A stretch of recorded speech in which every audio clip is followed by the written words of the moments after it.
איך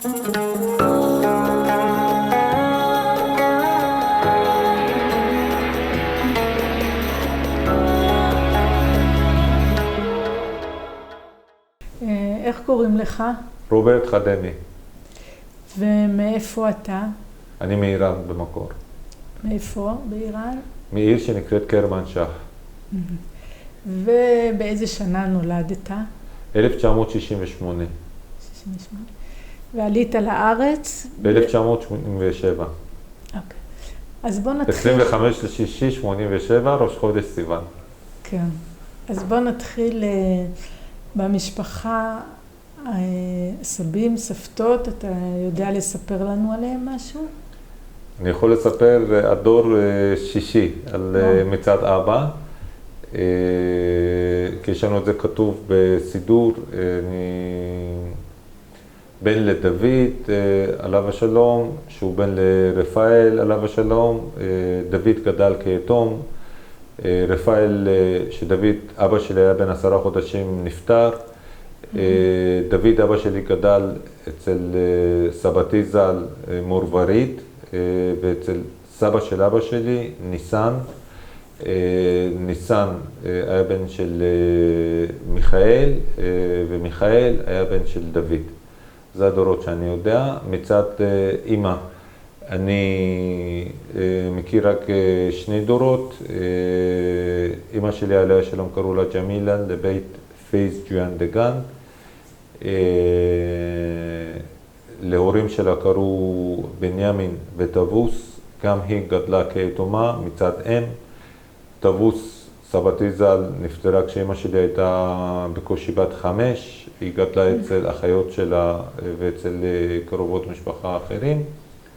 הורים שלי היו מאוהבים מגיל 12, היו כל מיני סיפורים באמצע, הופרדו. אמא שלי, אפשר להגיד אולצה, אבל הכריחו אותה בצורה זו או אחרת להתארס לבן דודה שלה. היא הייתה מסכימה עם זה, כי זה לא היה נישואי אהבה. אז היא פוצצה את הסיפור והתחתנה עם אהוב ליבה, שזה אבא שלי, וזו אהבה מאוד גדולה שנמשכה עד שהמוות הפרידה ביניהם. מצד אבא אין לי דודים ודודות, כי הוא היה בן יחיד. אחיו נפטר בגיל מאוד צעיר. הוא גדל במהלך מלחמת העולם השנייה בקרמנשאח. סיפר הרבה זוועות של המלחמה. אומנם איראן לא נכבשה על ידי, בצורה רסמית, איראן שמרה על ניטרליות, אבל היה שם רעב והיה שם מצב כלכלי מאוד מאוד קשה. מצד אמא היו לה הרבה אחים ואחיות, משפחה ברוכת ילדים יחסית. היא הייתה בת הקטנה של המשפחה. דודים ודודות, זכיתי להכיר רק דודה אחת באמת באיראן, ותמיד שמענו שיש לנו משפחה בארץ. לא זכיתי להכיר דודה אחת בנתניה, קראו לה מלכה, היא נפטרה לפני הרבה שנים. ועוד דוד אחד שעלה עם קום המדינה וגר בעפולה, והוא נפטר ולא זכיתי להכיר אותו. עוד דוד אחד בארצות הברית, ועוד דוד אחד שהיה באיראן ונהרג בתאונת דרכים בדיוק לפני 50 שנה. זה 50 שנה למותו בתאונת דרכים. רוב המשפחה שלי מצד אמא מתגוררת בארצות הברית. יש לי משפחה בארץ בנתניה, שאני בקשר איתה מדי פעם, ואת המשפחה של הדוד בעפולה לא מכיר, לא זכיתי להכיר אותם. לי יש 4 אחים ואחיות, אני הבן הקטן בבית. יש לי אח גדול שקוראים לו רפאל, הוא גר בירושלים, הוא נשוי, יש לו 2 ילדים, אחד נשוי עם 3 ילדים, אחד עדיין לא נשוי. 2 אחיות שלי מתגוררות בארצות הברית, אחת קוראים לה עדנה, היא נשואה, יש לה 2 בנות, ברוך שהן נשואות עם נכדים. הגיעה לארצות הברית לפני 5 שנים, ובזה תם התקופה של שושלת חדמי באיראן אחרי 2500 שנה. כי את הנצר האחרון ממשפחת חדמי שהמשיכה להתגורר באיראן. אחותך. אחותי, כן, לפני 5 שנים, וזה נגמר, כי אנחנו מגלות הראשונה, ולא יצאנו מאיראן מגלות הראשונה עד עכשיו. גלות הראשונה, אתה מתכוון בית ראשון? בית ראשון, כן. כן.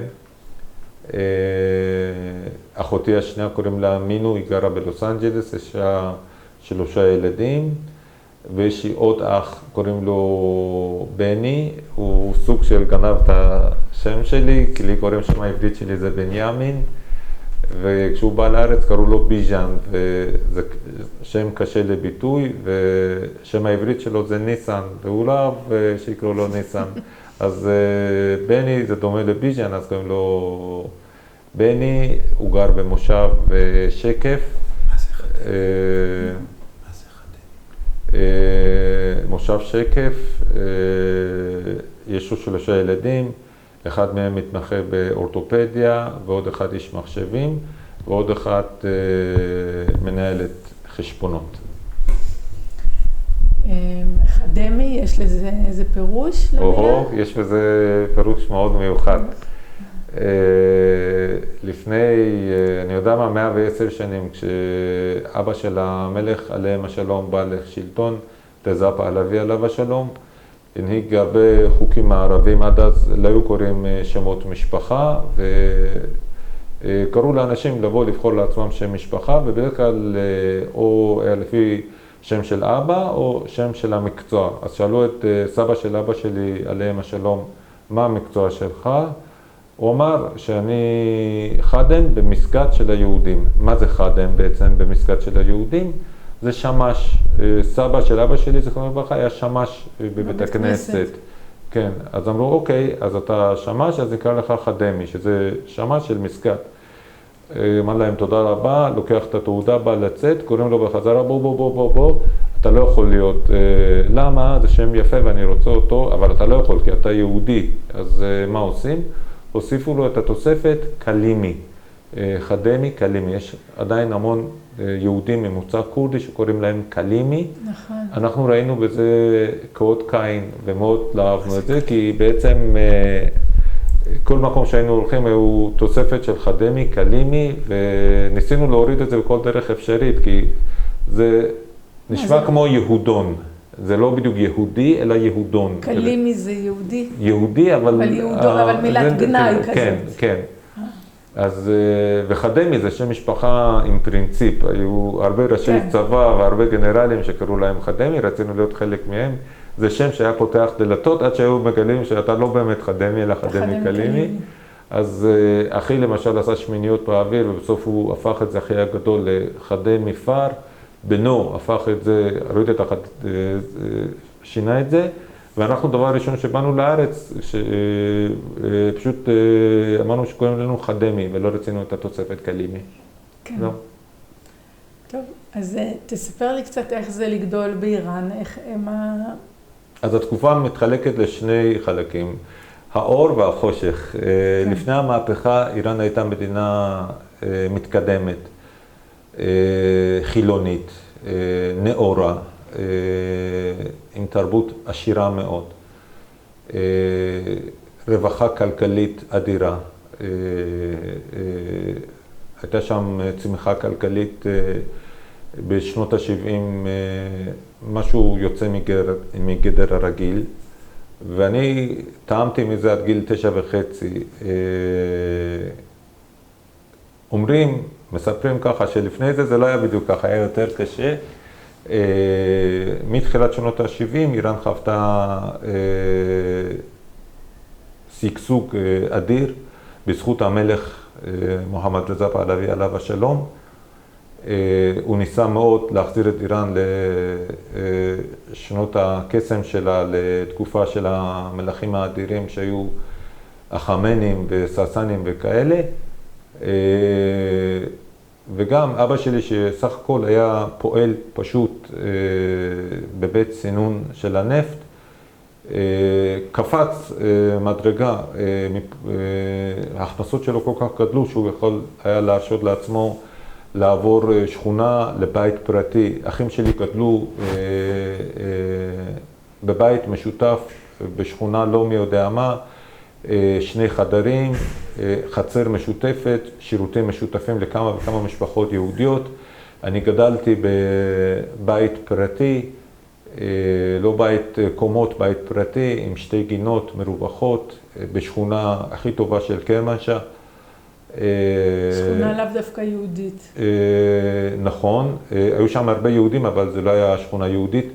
בתי כנסת נשארו בשכונות היותר ישנות, איפה שהבית הקודם שלנו היה, והיה מרחק הליכה של חצי שעה 40 דקות לבית כנסת בימי שבת, ובכיפור היינו הולכים ברגל, לא תמיד, אני הייתי הולך נוסע ברכב, אבל מי שהיה דתי ומחזיק מהדת אז היה הולך ברגל.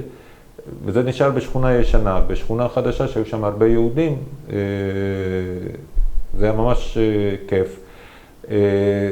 לא היו גילויי אנטישמיות כהוא זה בכלל לא. היינו לנו המון חברים מוסלמים, יותר אפילו מהיהודים. יש שם מנהג מאוד יפה בחגיגות של שנה חדשה שהם קוראים לזה נורוז. הם הולכים אחד לבית של השני ומבקרים ומאחלים חג שמח ושנה טובה. אז כקבוצה היינו הולכים כל לילה לבית של אחד מהשכנים והיינו יושבים שם ומדברים וצוחקים ואוכלים מיני מתוקים, פירות, פיצוחים. אלה שהיו חילונים גם היו מציעים שתייה חריפה. והם היו מחזירים לנו ביקור בפסח, כי זה תמיד או חופף או בהפרש של שבועיים לכל היותר, כי זה חג האביב אצלם, תחילה הם חוגגים את זה ממש בתחילת האביב, ואנחנו, חג פסח זה חג האביב, אז או שזה יוצא ביחד או שזה בהפרש של מקסימום שבועיים, אז הם מחזירים לנו ביקור, כל השכונה הייתה בה אולי 12 משפחות, היינו מארחים אותם, ותמיד היה בלגן עם סבתא שלי עליה שלום, כי הייתה אישה מאוד אורתודוקסית, אז הייתה כועסת למה גויים באים ונוגעים בכלים שלנו, היה לנו כלים מיוחדים לפסח, ואני זוכר אחרי כל פעם שהם היו הולכים, עד 4 לפנות בוקר הייתה יושבת ומגעילה את הכלים שגויים אכלו בהם. אבל יחסים היו נהדרים.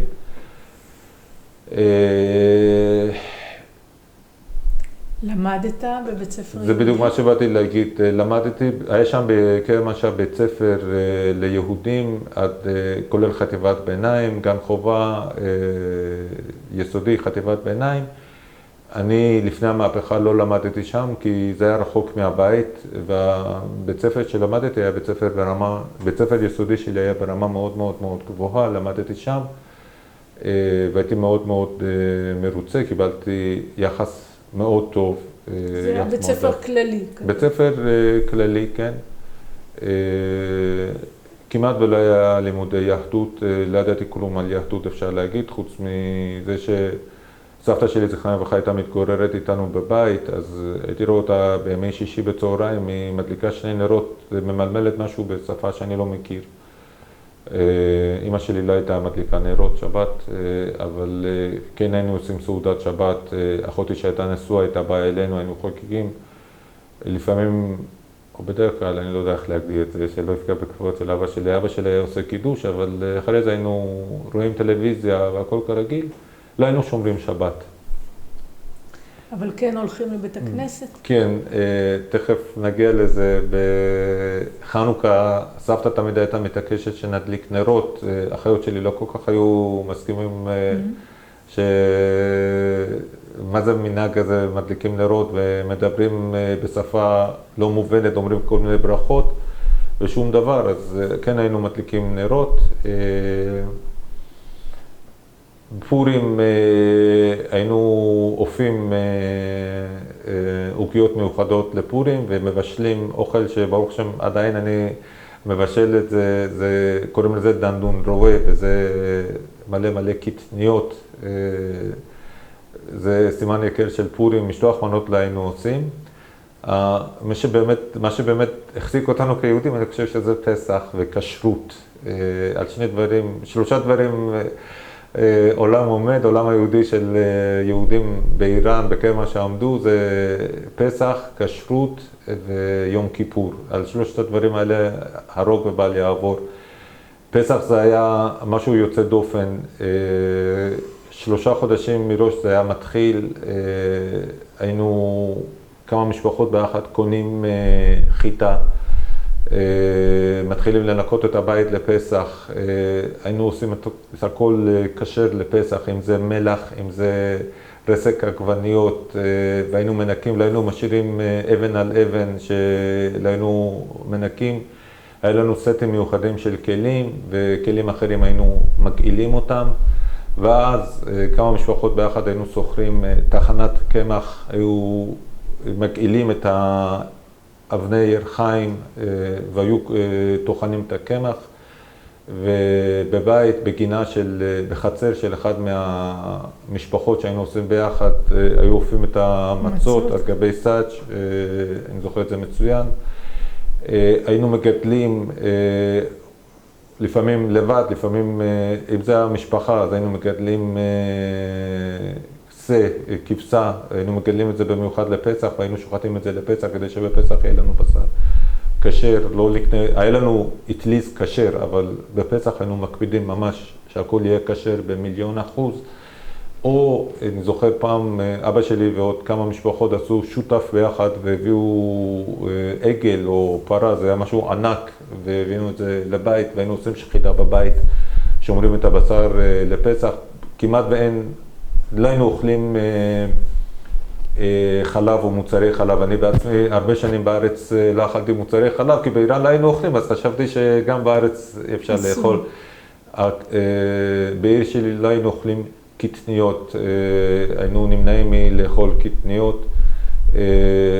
בקיצור, היינו מרגישים ממש את ההבדל בין פסח לשאר ימות השנה, זה היה מאוד מאחד אותנו. ליל הסדר זה משהו יוצא דופן, שרק יהודי קרמה שעושים, ואנחנו שמים את המצות על גבי מפה, ואת ההלחמה הניאדי שרים, ואת קדש אורחס קרפס יחס היינו עושים, כשמקפיצים את 3 המצות על גבי מפה. כל אחד מהמסובין היה מחזיק בפינה של המפה, והיינו מקפיצים את זה, וביחד היינו שרים קדש אורחס קרפס יחס, את כל השיר. הלחמה הניאדי יחלו הפתנה בערה דמצרים כל לכווינית ויצרה ולא ידענו מה אנחנו אומרים, אבל היינו אומרים את זה, שמענו את זה מאבא ומסבא, וזה היה מאוד מאוד שמח. את האפיקומן לא היינו גונבים, היינו שמים את זה במפה, קושרים את זה על היד של הבן הזכר הכי קטן בבית, בו היה שומר את זה עד סוף הסעודה. היינו מקפידים לסיים את כל ההגדה, למרות שזה היה משעמם רצח, אבל היה להם פטנט להחזיק את הילדים ערים. באמצע יש את הדיינו, בדיינו אז היינו מחזיקים בצליות, והיינו מרביצים אחד לשני, והייתה חגיגה, ואבא שהיה קורא את המגילה יושב, וכשהיה מגיע לדיינו אז כולם היינו מרביצים עם הבצליות. הייתה קערה, את 4 כוסות, לא לכל אחד היה כוס משלו, היו כוסות, ואז את הכוסות היינו שמים בתוך המים, ואחר כך היינו מוציאים את הכוסות מתוך המים, ולא ידענו מה של מי, והיינו שותים שוב. היו מייחסים למים האלה תכונות מגיות, שהם יכולת להרוס כל כישוף וכל דבר, ואם היה מישהו שמאוד מאוד מאוד כעסנו עליו, או לא אהבנו אותו, היינו בחשכת לילה, היינו הולכים ושופכים את המים על הבית שלו, ובאמת היו קונים כל מיני דברים לא טובים לאותו בן אדם באותו לילה. ילדים שלי גם למדו את זה, עדיין עושים את זה בארץ, כשהם שונאים, הם לוקחים את המים ושופכים עליו, סיפרנו להם את זה. מאוד אני אספר על החגים. חנוכה סיפרנו בשמחת תורה, היינו מחזיקים נרות והיינו עושים את ההקפות עם נרות מסביב לספר תורה. פעם אחותי מסכנה, היה לה שיער ארוך, אחד מהבנות החזיקה את הנר מתחת לשערות שלה, ופתאום הייתה המולה גדולה כשהשיער שלה עלה באש, היו צריכים לכבות את השיער שלה. יום כיפור? יום כיפור זה היה סופר חשוב. אבא שלי בצעירותו היה אורתודוקסי, אפשר להגיד, בעקבות זה שהיה צריך לעבוד, ובעקבות זה שפעם הוא אכל גבינה שהיה בטוח שזה גבינה כשרה, והוא גילה שזה לא כשר, לאט לאט לצערי הוא איבד את האורתודוקסיות שלו, אבל בגלל שסבא שלה נחשב גדול הקהילה, אז, והוא גם ידע עברית, אבא שלי, זיכרונו לברכה, ידע קרוא וכתוב, הוא היה ציוני נלהב, היה מלמד קרוא וכתוב ילדים, אז הקהילה היו באים, מתייחסים אליו כאילו אולי הרב, לא היה לו שום הסמכה רבנית, אבל היו באים, שואלים אותו כל מיני דברים בעניין טהרת המשפחה וכל מיני דברים כאלה. הייתה לו הסמכה לשחיטה, היה לו סכין, הוא היה שוחט עופות, ובנוסף הוא היה חזן, אז היה מחזן ביום כיפור, אז היינו מחזיקים ממש מיום כיפור כיום קדוש, במיוחד שאבא היה עושה הכל, הוא היה עולה לטבע מההתחלה של סוף כיפור, עד סיום התענית שהיה תוקע בשופר, והיה צועק על אנשים שלא היו נשארים לקרוא את תפילת ערבית של יום כיפור. אז יום כיפור היה נחוק כהלכתו לחלוטין, יש לנו מנהג ועיניתם את נפשותיכם, אז ביום כיפור אנחנו עומדים כל התפילות, ועד היום אני והילדים שלי בבית כנסת בין היחידים שעומדים במהלך כל התפילות. זה בגדול, תשעה באב היה מאוד מאוד עצוב, אחד מהמנהגים, הקהילה ביחד הייתה משתתפת, אני לא יודע את המקור של זה, זה מילים שלי, של רוברט, שמנסה לפענח, כי לא זכיתי לשאול את אבא שלי, מה המקור של המנהג, אולי בגלל קורבן האחרון שלא הצליחו להקריב בבית המקדש, היו קונים פר או עגל או משהו מהסוג הזה גדול, לא סתם כבשה, והיו מקריבים אותו ומחלקים את הבשר לעניים, והיו מאמינים למשהו מגי, שהעין של הקורבן של תשעה באב הוא נגד עין הרע, אז היו ממש רבים מי זוכה בעין של הקורבן של תשעה באב. תשעה באב היה יום מאוד עצוב, היינו צמים, היינו בוכים. 17 בתמוז פחות היה נהוג לצום בו, לא ידענו מה זה. סוכות? מה שחשוב, תכף אני אגיד לך, לא לנו מושג ירוק לגבי תענית אחרי ראש השנה, איך קוראים לזה? צום גדליה. צום גדליה. לא ידענו מה זה צום גדליה, לא היה לנו מושג מי זה גדליה, למה צמים, וזה רק בארץ, ושאלו, לא ידענו בכלל על מה מדברים, מה זה צום גדליה. סוכות היו עושים בבית כנסת, היה בית אחד בכל הקהילה שהייתה עושה סוכה, אבל היינו עושים סוכה אחת, בליל ראשון אחרי תפילה היינו מתפללים, כאילו בבית כנסת, ואז נכנסים, אחד מברך על להישב בסוכה והיו יושבים ומקשרים את הסוכה, אבל לא משהו שהיה בכל בית, כאילו לא היה, לנו, בוא נגיד שלא היה חגים, לא היו חוגגים את סוכות במיוחד, חוץ מיום טוב ראשון, כן. לא במיוחד. לא היה ארבעת המינים כמו שיש ברוך השם בארץ, אולי לכל הקהילה סט אחד. קהילה גדולה? סט אחד היה,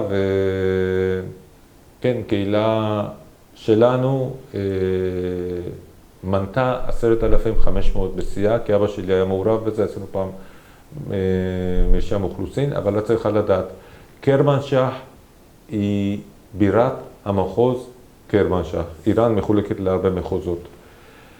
זה מחוז שברובו היה פרסי, אבל בגלל שהוא גובל לקורדיסטן האיראני, אז היו שם הרבה קורדים. היו מסביב הרבה עיירות וכפרים שהיו מיושבים ביהודים, שמוצא שלהם היה מוצא קורדי. הם היו דוברי ארמית או דוברי קרמנג'ית, ניב שלהם, אבל הייתה הפרדה בין יהודים קרמנשאים ליהודים שהם גרים בקרמנשא, אבל הם לא פרסים. זה כמו בית כנסת מעורב שמתפללים בו גם אשכנזים וגם אחינו ספרדים, או ספרדים ואחינו אשכנזים. הקרמונשאים היו יושבים בקדמת הבמה בזה, ואלה שמקורדיסטן היו יושבים בחלק האחורי, מין הפרדה. אפילו נישואים היו פחות בין קרמונשאים ליהודים מקורדיסטן, אלא אם בחור היה מוצא, או בחורה לא הייתה מוצאת חתן או כלה מקרמנשי, אז הם נוסעים לעיר חמדן, איפה שהקבר של אסתר ומרדכי, ולא היו מתחתנים עם קורדים. בקרמנשי היו מעדיפים כאילו לא להתערבב.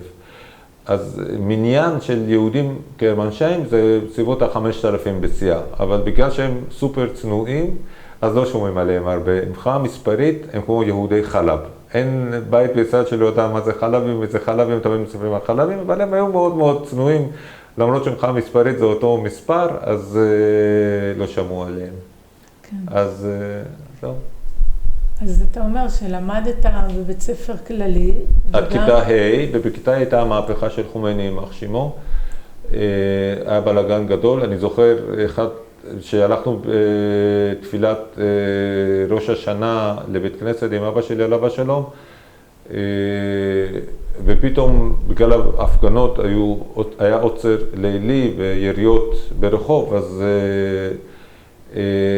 התחבאנו, כאילו הלכנו דרך, לא דרך כביש הראשי לבית, אלא דרך כל מיני סמטאות צדדיות, שלקח פי 10 יותר זמן והגענו הביתה. בחורף של אותה שנה לצערי המהפכה הצליחה. אני הייתי בכיתה ה' ואחר כך כמה חודשים, כמה שבועות התוהו ובוהו גדול. בכיתה ו' זה ההתחלה של חטיבת ביניים, היה לנו עדיין מורות לחטיבת ביניים שכולו בנים. את המורות עצרו כי הם לא הסכימו ללכת עם חיג'אב, ואמרו אנחנו לא עשינו מהפכה בשביל שיכפו עלינו איך נתלבש, אז כיסחו אותם במכות ופיטרו אותם. ולא הספיק, אז סגרו את הבית ספר שהיה נחשב בית ספר הכי יוקרתי, סגרו את זה.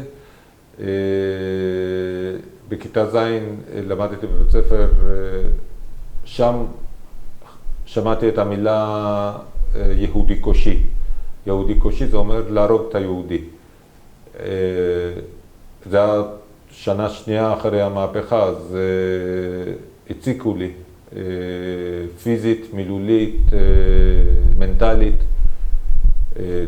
הרביצו לי, דקרו אותי עם סכין, אז ההורים שלי העבירו אותי לבית ספר יהודי, שעדיין היה של היהודים. בכיתה ח' למדתי בבית ספר היהודי, והיה מאוד נחמד, כי אחים שלי כולם למדו בבית ספר היהודי, הם גרו בשכונה שקרובה לשם. אני לא זכיתי, תמיד הייתי מצפה לשמוע לראות את זה, איך זה הולך להיות בבית ספר יהודי, אז שם גם למדתי קצת מושגים ראשונים ביהדות.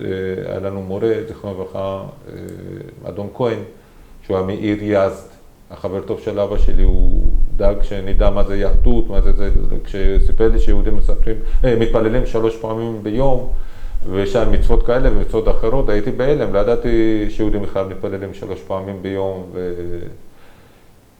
ועשיתי הנחת תפילין אחרי בבר מצווה, ונשקתי ושמתי אותם בצד, כי לא ידעתי שזו מצווה שאתה צריך לעשות את זה יום ביומו. או בשבת הייתי לומד בבית ספר, ופעם היה לנו אורחים, ואני חוזר ממספרה, ואז האורח שלנו שואל אותי, למה בשבת? אז אני מסתכל, מה הבעיה? ואז הוא מסתכל לאבא שלי, אבא שלי אומר לו, הוא לא יודע, עזוב אותו. אבל מה הבעיה? למה? אז האורח לא אמר כלום, רק בדיעבד הבנתי ש... ולמה אתה חושב אבא עזב, אם אתה אומר שאימא שלו הייתה מאוד דתית? כי אני משער שזה 2 סיבות. סיבה אישית, נגעתי בזה קצת. אבא שלי למעשה היה המפרנס העיקרי של המשפחה, כי אמא שלו הייתה אישה אלמנה לפני 100 שנים כמעט, ולא היה ביטוח לאומי ולא אם אחת הורית ולא נקודת זכות או דברים כאלה. אז היה צריך לעזור מגיל מאוד צעיר בפרנסת המשפחה, והתמזל מזלו שמצא עבודה בית חרושת לסינון, בית סינון, שזה גם בחיפה, של נפט, שזה היה תחת השלטון האנגלי. אז זה היה אבו של עבודת הייטק, כי באותו זמן שאנשים היו מתים ברחוב מרעב, או ממחסור בבגדים, או מחסור בחימום, האנגלים היו מספקים להם גם ביגוד, וגם חימום, וגם נעלה, וגם אוכל. אבל התנאי היה עבודת פרך. אבא שלי היה עובד, מתחיל את השבוע בשבת משמרת בוקר, בשבת הבאה משמרת ערב, בשבת הבאה משמרת ערב, ובשבוע שלישי יום שישי חופש. אז הוא הלך וביקש, ככה הוא תמיד היה מספר, ביקש אישור מהרב שם, הוא אמר אם זה פרנסה שלך ושל אמא שלך, אז מותר לך לעבוד בשבת, לא נורא. אבל עדיין היה מחזיק מעמד. סבתא שלי הייתה מביאה לו את האוכל, ובאחד מהפעמים הוא חתך את הגבינה שהיה בטוח ב100% שזה גבינה כשרה, ובתוך זה היה משהו שהחשיד אותו כזה בשר, ואז הלך ותפס את הזקן של מי שעשה את זה, אמר, או שאתה אומר את זה, או אתה אומר את האמת, או שכל העוונות, אני מבין בדת, אני זה, וזה לא יכול להיות שפה הגבינה הזאת היא כשרה, והוא הודה, ומאותו רגע אבא שלי, הוא היה הולך עם טלית קטן, והכל, ולאט לאט הפסיק. אבל זה לא רק זה. כמו רבים וטובים אחרים באיראן. איראן עד אז, כולם היו שומרי מסורת, אבל השושלת הפהלווית והקדמה שהביאה, גרמה לזה שאנשים אמרו, אנחנו בעידן החלל. עידן שספינה הולכת ונוחתת על הירח. אז איך זה שאנחנו צריכים לעשות ברכת הלבנה כל חודש? זה לא יסתדר להם איכשהו במוח, ותביני, איך אמר אחד מהחברים של אבא שלי, כל הזמן חיכינו, והוא אמר את זה ממש בצעקת דם ליבו, חיכינו למשיח, חיכינו, ופוגרומים וזה, הוא לא, ממש היה צועק את זה ככה. אז מה אתה רוצה, שאנשים לא יהיו חילוניים? אנשים כולם נהיו חילוניים. אני, אבא שלך, וכולם נהיו חילוניים. ככה הוא אמר. אבל אין מה לעשות, את הבפנוכו אי אפשר לעשות. נגיד, כשמישהו היה נפטר, אז שנה שלמה במוצאי שבתות היו הולכים ועושים את הערבית בבית של הבן של הנפטר. או שהיו חוגגים את הושענא רבה. לא היו לוקחים, עושים הושענא רבה בקפדנות. אבל בשבת כן היו נוסעים. או לדוגמה, יש מנהג מאוד יפה, קוראים לזה רוזבק. רוזבק זה יום האחרון של פסח, איסרואק של פסח. אז הפרסים, הרבה מנהגים מאוד חופפים בגלל שכנות של 2500 שנה. הפרסים ביום האחרון של ראש השנה שלהם יוצאים אל הטבע ועושים פיקניק המוני. עם כולל תזמורת, ריקודים וכו'. אז היהודים גם אימצו את זה, והרבה שנים, עד לפני 10 שנים, היהודים הפרסים בארץ היו עושים את זה ברמת גן, לא יודע, גן לאומי, פארק לאומי, משהו כזה. ועכשיו זה ירד, כי פשוט לא נשאר כלום מהדור ההוא. אז אצל הקרמן שיים, אדון כהן שדיברתי לך מקודם, אומר, אם רוזבק נופל בשבת, יש קהילות שעושות עד יום שישי בצהריים. ויש קהילות שמעריכות עושות את זה ביום ראשון, אבל הקהילה הקדושה שלכם לא עושה את זה לא ביום שישי וביום ראשון, אלא דווקא ביום שבת, וכולם נוסעים באוטו, וכולם, אז זה מה שהיה. אבל כמו שאמרתי לך, על כשרות לא הייתה שום פשרה, לא היה חלילה בתוך הבית, חס מלהשכיל להכניס משהו לא קשה לתוך הבית, פסח כהלכתו, אבל בחוץ היינו אוכלים. אני, את חטאי, אני מזכיר היום, זוכר את פעם הראשונה שאכלתי בשר לא כשר, זה היה עם בן דודה שלי שבא מעיר הבירה טהרן, ועד אז היה חס מלהשכיל ללכת למסעדה של גויים וזה, והלכתי איתו, ואמר, תמיד כשאתה הולך למסעדה תבחר מוח, סנדוויץ' של מוח, כי מוח לא יכול להיות מקולקל, בשר אחר יכול להיות מקולקל ויעשה אותך חולה. וכשסיפרתי את זה לסבתא שלי שהייתה אורתודוקסית, היא רצה לרצוח מישהו שזה, ואני, אף אחד לא הסביר לי מה החשיבות של כשרות וזה. כן. מתי גיליתי כמה זה חשוב לאבא שלי? כשברחנו מאיראן, הוא לא היה מוכן לאכול בשר שהמבריחים הצביעו לנו, כי זה לא כשר. ואמרתי, אבל הוא היה אוכל לא כשר, למה עכשיו לא אוכל כשר? כנראה שהוא בליבו אמר, אם עשה מין נדר, שאם הוא יוצא מזה בשלום, אז הוא יפסיק לאכול לא כשר, אז כנראה שזה היה. בעבודה לצערי הוא היה כן אוכל לא כשר. והקדמה הכללית גרמה לאנשים שפחות פחות יאמינו, כי זה האווירה שם גם אצל הגויים שנמשכו פחות ופחות לדת. כן. זהו. עכשיו הקשר למדינת ישראל, איך היה? היה סופר, סופר, סופר חזק. אבא שלי, אמרתי מקודם, הוא היה מלמד עברית, הוא היה פעיל עלייה. בשנות ה-50 בעיראק כנראה שהיה בלגן והרבה יהודים ברחו, אז אבא שלי לקח יוזמה, היה נוסע, אנחנו גרנו ב-100 קילומטר מהגבול. אז היה נוסע לגבול, היה אוסף את היהודים העיראקים, שהעיראקים היו זורקים אותם, היה אחראי אליהם, היה מביא אותם לקרמה, שהיה מאחסן אותם בבית הספר של היהודים, היה דואג ביוזמה אישית מקהילה. אוסף להם אוכל, מזון, בגדים, יום, יומיים מחיי נפשם, והיה שם אותם באוטו ומביא אותם לטהרן, ואז משם היו עולים לארץ. לאחר מכן הוא היה פעיל עלייה והיה עוזר בעיקר לעליית הנוער. היה אחראי, היה מראיין מי שהיה מתאים, היה נותן את הכתובת שלהם ואת הפרטים שלהם שבאמת היה מתאים, ומעביר אותם למשרד בטהרן, של הסוכנות או משהו מהסוג הזה, והם היו מעבירים אותם לארץ. הקשר הזה נמשך עד שאחי, בני, ממש רצה לעלות לארץ, ואבא שלי עזר לו ועשה הכל כדי שהוא יעלה לארץ. כשחומייני עלה, אבא שלי נתקף חרדה ופחד.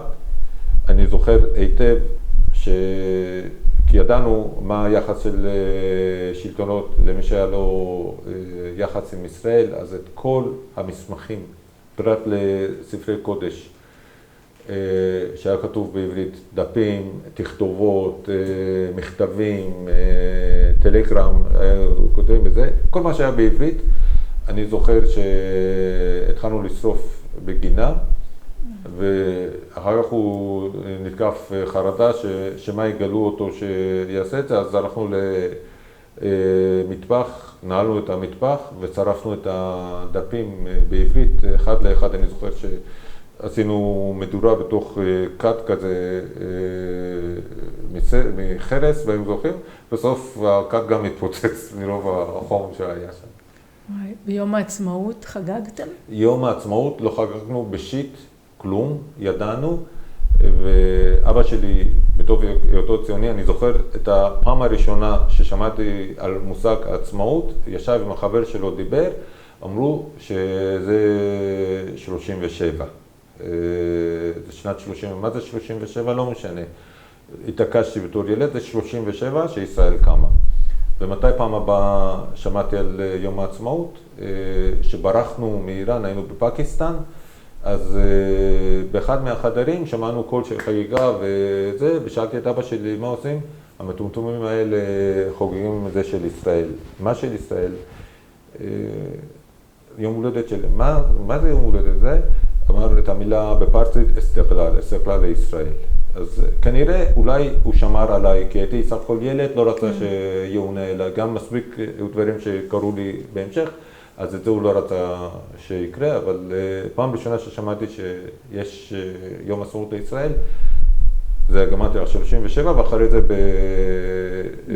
ב-1987, בפקיסטן יהודים אחרים חגגו את זה, ואבא שלי גם אז הסיר את זה ממני. והוא לא חשב לעלות לארץ קודם? לא. לא. הסיבה שעלינו לארץ זה קשור לאין ברירה, להגיד לך את האמת, אפילו לא ביקר בארץ, כי כל פעם שהיינו מציעים לו לבוא לישראל, לא, הוא ידע את מפה של ישראל על בוריין, ידע איפה כל מפעל נמצא, ידע את השמות שלי לכפרים ומושבים, וידע מה עושים בכל מושב. סבתי עליה השלום מאוד רצתה לעלות לארץ, לא זכתה. אבא שלי היה מחויב בעבודה והוא חיכה לפנסיה. תמיד היה אומר, שבוע, שבועיים, לא מספיק לישראל, צריך חודש ומצי להיות בשביל, יש מלא משפחה שם וזה, בשביל מה אני אסע לשם. וכולם היו באים מאיראן, מצב הכלכלי באיראן היה מאפשר שעם מעט כסף היית יכול לקנות בית ברחוב דיזינגוף, או חתיכת קרקע ברמת השרון ולהיות מיליארדר היום, אבל הוא לא עשה את זה, הכל משמיים.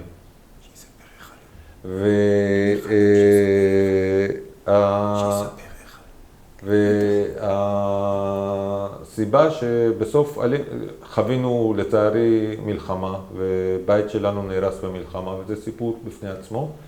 הסיבה שעלינו לארץ זה שני דברים. א', הבית בקרמשה היה לא ראוי למגורים. עקב המלחמה עם עיראק.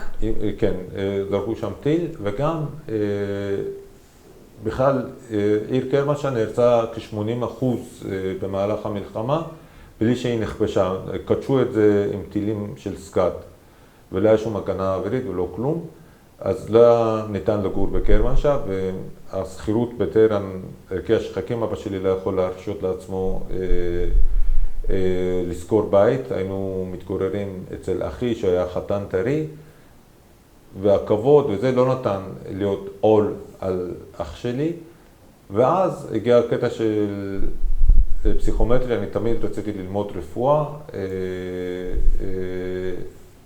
ועם אח שמם הם הפעילו לחץ פסיכולוגי בשביל שאנשים לא יעזבו את הערים של המלחמה. נתנו תנאי סף מאוד מאוד אטרקטיביים למי שמקבל תעודת בגרות משם. אז ההורים שלי היו חיים בטהרן, אני הלכתי לגור בקרמשה. לבד? לבד עם אחותי. אחותי הייתה גרה בפרברים של קרמשה. גרתי אצלהם, וזה מאוד קשה בשביל אבא ואמא ששמו אותי בתוך צמר גפן, אבל אמרו, אם זה הגורל שלך ואם זה העתיד שלך, אתה יכול. אז הלכתי ללמוד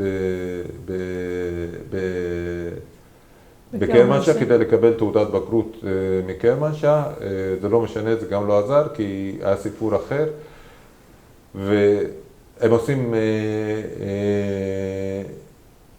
אחרי המהפכה האסלאמית עשו מהפכה תרבותית. מה הכוונה מהפכה תרבותית? ראו שאת המלך הפילו בעזרת הסטודנטים ומחשבות של הסטודנטים, ולא רצו לקחת צ'אנס שעוד פעם המשכילים והנאורים יפילו גם את השלטון שלהם. אז סגרו את שערי האוניברסיטה במשך שנתיים, לקחו את כל המרצים שהיה להם טיפה מערביות, נאורות, משהו לא אסלאמי, פיטרו אותם או הרגו אותם או שמו אותם בכלא.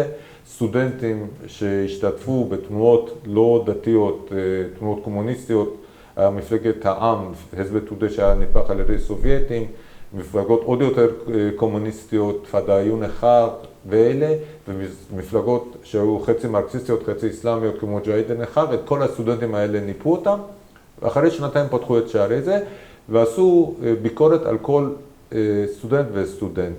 ואני למרות הציון המאוד מאוד מאוד גבוה שקיבלתי, שיכולתי להתקבל לכל בית ספר לרפואה, בית ספר הכי טוב, קיבלתי מכתב שעקב עברך הפוליטי לא נוכל להרשות לך לטמא את האווירה הקדושה של האוניברסיטאות האסלאמיות.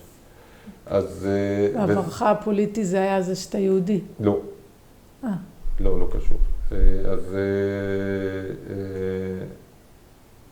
בגלל שהשתתפתי שומו שמיים בקבוצה של ילדים, בני נוער, שהיו קוראים ספרים של מפלגת העם, חזב טודה.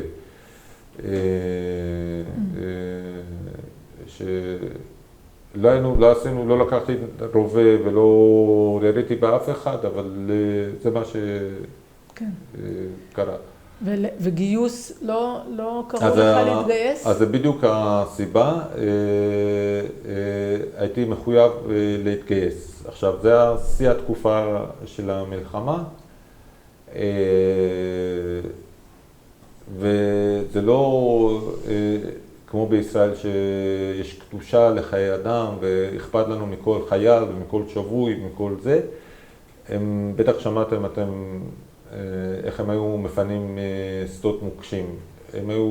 לא היה להם בעיה של אוכלוסייה או מתנדבים, הם לוקחים גדודים של צעירים, תרוצו חופשי, אם אתם מתים, ישר אתם נכנסים לגן עדן. והיה להם מוטיבציה והם היו עושים את זה, ומי שהיה לו קצת שכל היה מבין לא גן עדן ולא אבטיח. אז כולם, מי שיכול מתחבא, והיה גל של בנים, בחורים פרסים שהתחבאו ובדרך לא דרך ברחו מאיראן. אז אני גם התחבאתי, כי לצערי לא התקבלתי לאוניברסיטה, ואז סבתא עליה שלום נפטרה, ואבא שלי כבר לא היה לו כוח. גם אמא האהובה שלה, שהם היו מאוד קשורים, הוא היה בן יחיד, והיא אהבה אותו, אהבת נפש שהיא נפטרה בגיל מבוגר. וראה שאם אני נשאר אני חייב גיוס, ואם אני מתגייס, סיכוי שהוא ידע אותי בין החיים הוא שואף לאפס, אז החליט שאני צריך לעזוב את איראן. מצד שני, אמא שלי, אני הייתי בן זקונים, אז אני זוכר שפעם היא דיברה עם אחותה בטלפון, תקשיבי, וכנראה, אני לא שמע מה אחותה אמרה לה, כולם שולחים את הבנים שלהם לבד, למה את רוצה בגיל כזה מבוגר, ומהרגליים כואבות שלך, של בעלך, להצטרף אליו, לטפס הרים וגבוהות, מה זה? אני לא יכול לוותר על עובד, אני רוצה שאם יבוא חץ או כדור, זה ייגע בי ולא בו. אני רוצה לחסות עליו. לפני חודש, באחד מההפטרות, כנשר... יאיר קינו. כן, אז זה בדיוק מה שהיא אמרה, והיא כנראה לא ידעה למה היא מתכוון, היא כיוונה לדעת הגדולים. אז אני וההורים שלי הם צריכים לעזוב את איראן כדי לשמור על החיים שלי למעשה, וזה מה שהיה. אז איך עשיתם את זה?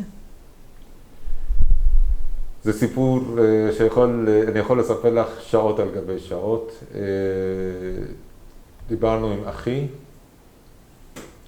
אגב, זו פעם הרביעית שאני מספר את זה למי שלא מהמשפחה. פעמיים סיפרתי את זה במסע העלייה של הילדים שלי הגדולים בבית ספר הימלפארב.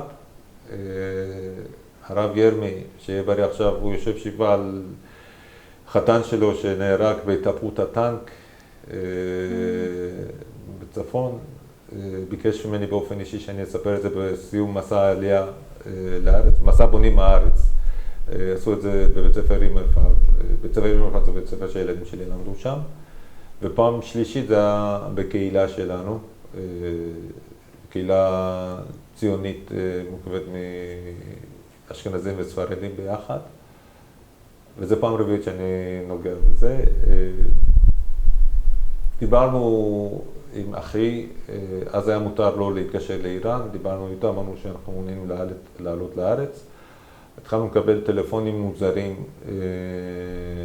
כל מיני שאלות מוזרות, משפחת חדמי כן, איפה אתם גרים ברחוב, מי אתה? ניתוק.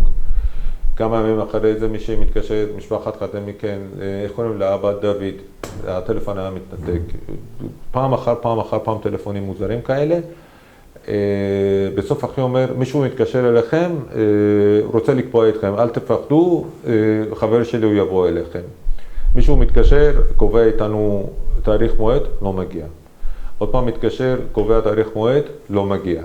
בסוף הוא מגיע, ואנחנו רואים גוי איראני, מי אתה? אני רוצה לדבר איתכם. מי אתם? אתה באת, אתה אורח, אתה קבעת תור. בסוף הבנו שהוא סוכן ישראלי באיראן. דיבר איתנו פעם, ואמר שפעם הבאה אנחנו באים לסגור עניין, ופעם הבאה בא והסביר לנו מה הולך, אנחנו שמים אתכם באוטו, אתם עוברים דרך כמה שעות, ומשם ניקח אתכם באוטובוס, אתם עולים למטוס ובאים לארץ. מאוד, מאוד, מאוד זה. אוקיי, סגרנו עניינים, מה אנחנו יכולים לקחת איתנו? רק תיק אחד, מה נשים בתיק? מה שאתם רוצים, רק שתוכלו לסחוב את זה. אוקיי, שמענו כל מיני סיפורים, לא היינו נאיבים. את התכשיטים של אמא שמנו, את התכשיטים בכלי כסף וזהב שמנו בתוך המעיל של אמא. ואת הכסף הפכנו לזעפרן, כי זה הרעיון שלי, מגיע לפרס על זה, כי זעפרן יש לו מעט נפח והרבה עלות כספית. את כל הכסף המרנו לזעפרן ושמנו בתיקים,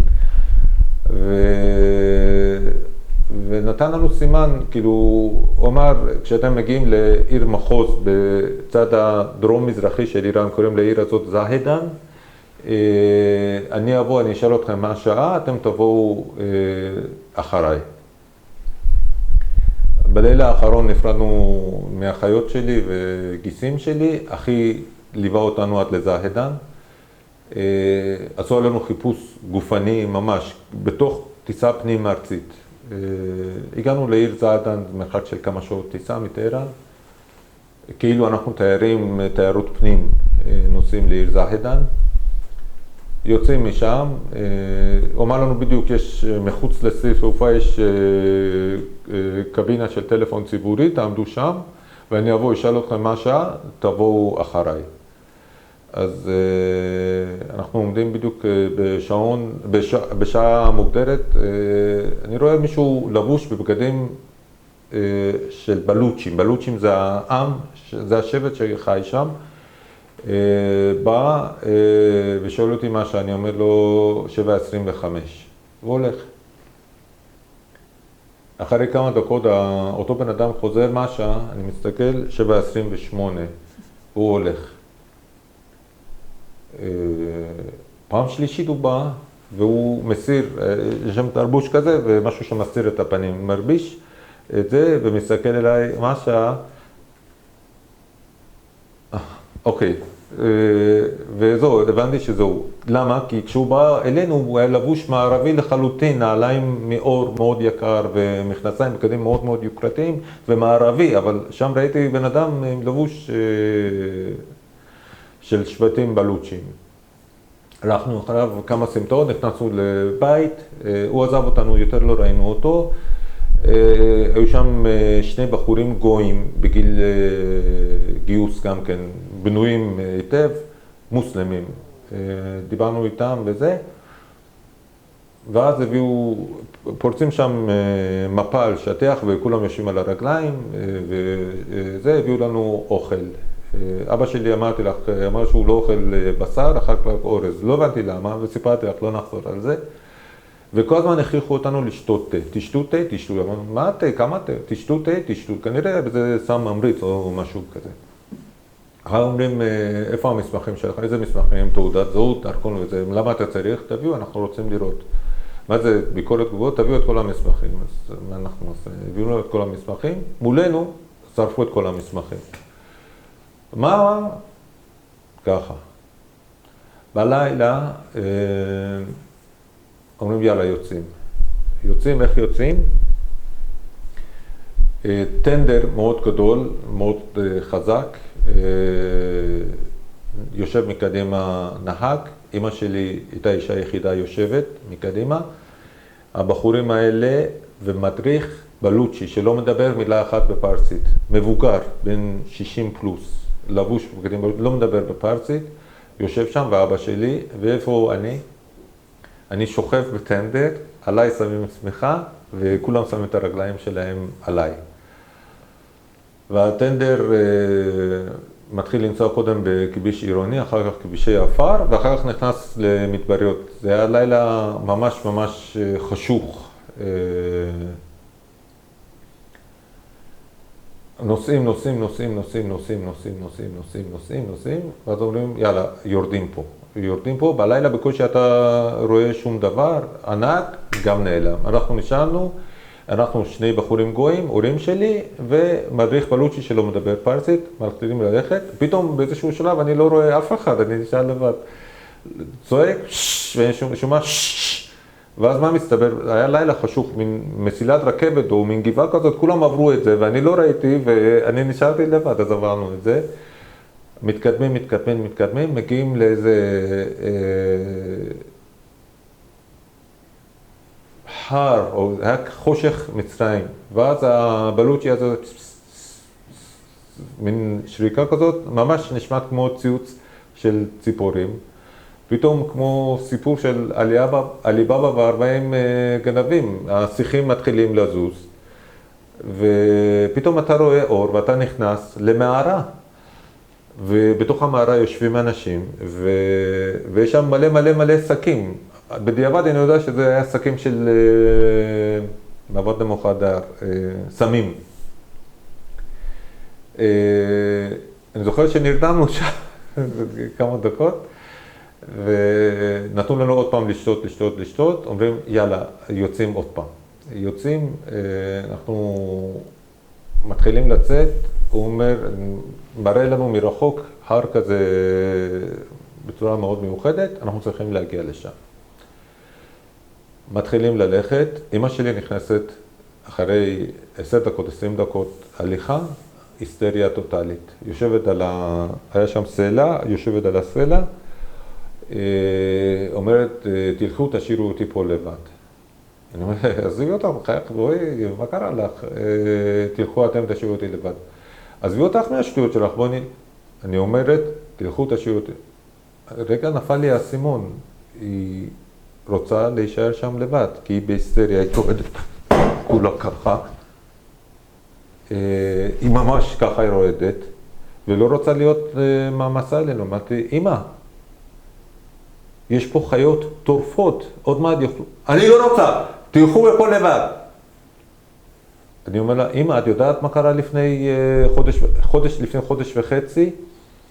אותו טנדר שאמרתי לך, משמרות המהפכה גילו וירו עליהם והרגו בחורה אחת מהעיר שלנו. ואת כל השאר לקחו לבית כלא. אני מכיר מעדות ראשונה, אחד שהבחורה נפלה על הכתף שלו, הוא חבר טוב שלי. קוראים לו בהרוזה פייזאדה, הוא סיפר לי, פייזאדה, הוא סיפר לי כמה וכמה פעמים את כל הסיפור. אז לא ידעתי. אמרתי, אמא, את יודעת לפני חודש וחצי מה קרה פה? אירוע, את לא יכולה לשבת. לא. ורק במרחק הרבה שנים אחרי שהיא נפטרה, נזכרתי בזה שהיא בעצם רצה להקריב את עצמה למעננו. מה עושים? אז שני הגויים אמרו, תביאו לנו את התיק. אמרתי לך, פרסים אנשים מאוד נחמדים. תביאו את התיקים שלכם, אתם תדאגו לאמא. אז הבאנו את התיקים, אני ואבא מחזיקים את אמא, והבלוצ'י הולך קדימה. ולעזאזל, הדרך לא מתקצרת, אנחנו הולכים ויש עוד דרך. הולכים והדרך, ואז פתאום מתחילה עלייה. מה עושים עם העלייה? אז השני הפרסים עולים למעלה, לוקחים את הידיים של אמא, ואנחנו מלמטה דוחפים את אמא למעלה. ממשיכים ככה, כל פעם מגיעים לעלייה, אותו סיפור, הם לוקחים את התיקים שלהם, את התיקים שלנו, מגיעים למעלה, מחזיקים את הידיים של אמא, ואנחנו דוחפים אותה למעלה. ולקראת השחר, אני יכול לעמוד? מה זה? לעמוד, אני יכול לעמוד? כן. אפשר לעמוד? אז אבא שלי, זיכרונו לברכה, היה מין תהום כזה, אולי 50-60 מטר. אחרי שדחפתי את אמא, אני מסתכל על אבא, הוא עומד ככה, ואני אומר, אבא, בוא תעלה, אני אעזור לך, ואני רואה שאבא שלי ככה. והוא ממש רדום, ופה מתחת היה תהום ממש עמוק. אמרתי, מה אני עושה? אמרתי, אני לא אצעק עליו.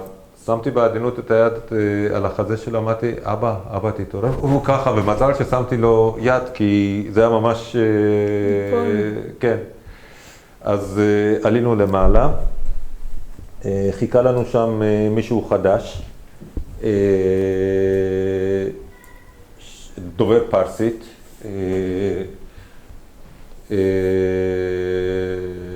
אומר לנו, תגידו שלום יפה לאיראן, אתם לא תראו את איראן יותר, ובאמת נורא התרגשנו, כי שחר הפציע וראינו את איראן, וסך הכל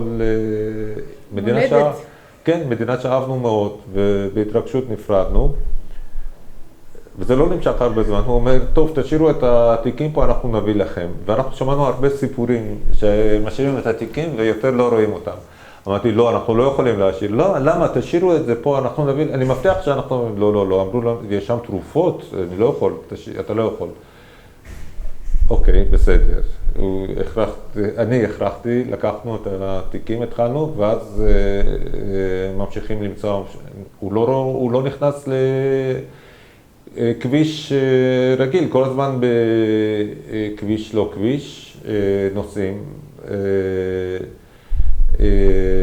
עצרנו איפשהו, אוקיי.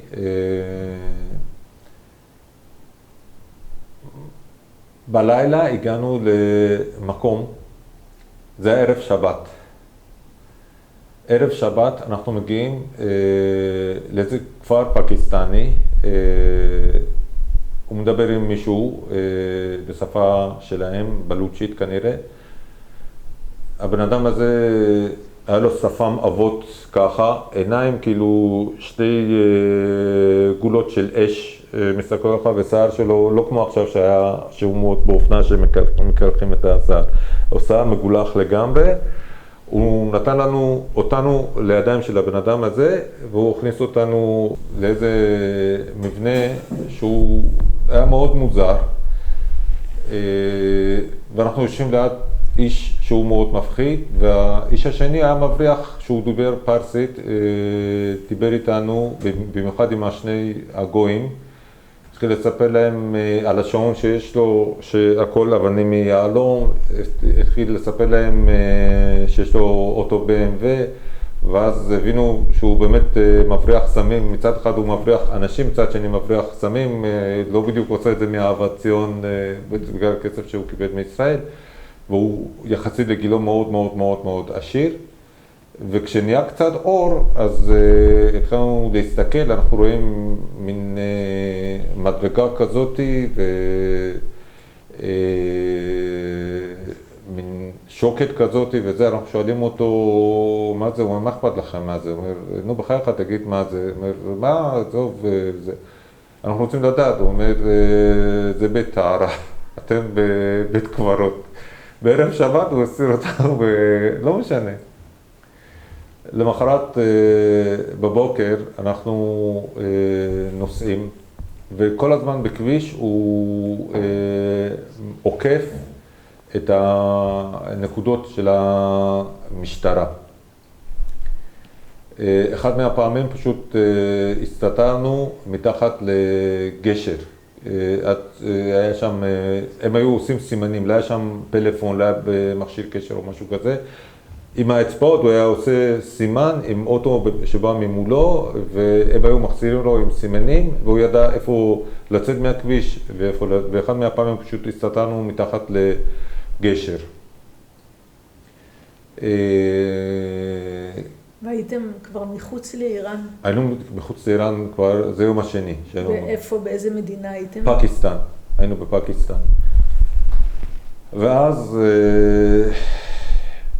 בשעות הצהריים, אחר הצהריים, נגיד 1-2, באחד מהדרכים הוא ניסה לעקוף נקודת משטרה, פתאום מתגלגלות שני צלעים גדולים ענקיים, וחוסמים את הכביש. הוא אומר, כל מה שהם רוצים, אתם מביאים להם. מה? אלה שודדי דרכים. על מה אתה מדבר? ואז פתאום אנחנו רואים איש זקן מאוד, ואיש צעיר, עם נשקים מאוד ארוכים, מאוד ישנים, אלה שאתה רואה במוזיאונים. בואו אלינו ככה ממש, והתחילו לפתוח את התיקים שלנו אחד לאחד, התחילו, וכל מה שהיה שם היו לוקחים. והוא אמר לנו, אל תתנגדו להם, אין לי יכולת להגן עליכם, כל מה שהם רוצים, תיתנו להם. ומה שאני הולך להגיד עכשיו, שכחתי, היה בתחום הנשייה הרבה מאוד, הרבה שנים, עד שהלכנו לתפילין בית אל, לקנות תפילין לבן שלי, והבחור שם התחיל לספר על כל מיני סיפורים שהיה עם התפילין, ואז פתאום זה הדליק לי זיו של אור, זיו של זיכרון. הבן אדם הוציא לנו את הדברים והגיע לתפילין של אבא שלי, שזה היה משהו בגודל כזה, בשקית ממשי עם חוטי זהב.